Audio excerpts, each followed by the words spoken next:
Hi, my name is Dr. Nicholas Sablan, and today we're just going to go over a few helpful hints with regards to use of slings that we typically use for after shoulder surgery. And so, first things first, when you're talking about the sling, these things will typically be set up for you at Tidewater Orthopaedics by our durable medical equipment group that will help you get set up. And the big things that we always go over with patients is that blue should be facing out. This thing on our model here, Kylie, is a little bit long, but there's another blue slip that's right over here.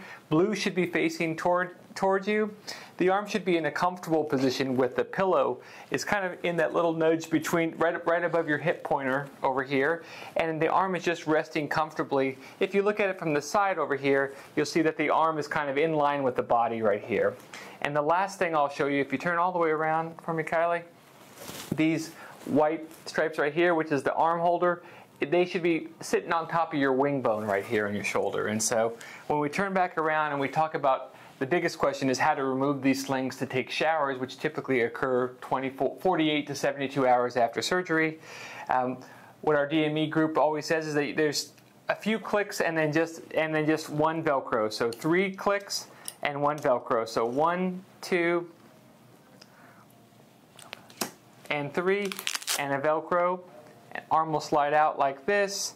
You can either do both for showering exercise, you can take the whole sling off, or if you're just doing your basic exercises, you can work on your wrist, elbow, and digital range of motion.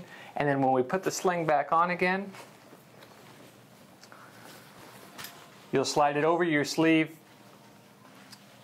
put the arm over like a backpack again. It's probably the easiest way of reconstructing it. Get this set up at your waist, arm goes like this. We'll put those 3 clicks back. We've already done the Velcro part to it. Over here.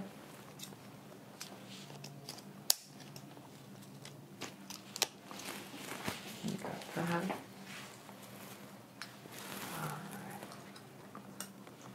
And so this is how we want the arm positioned for after shoulder surgery. So hopefully this provides some helpful hints for you guys when you're taking the sling on and off after shoulder surgery.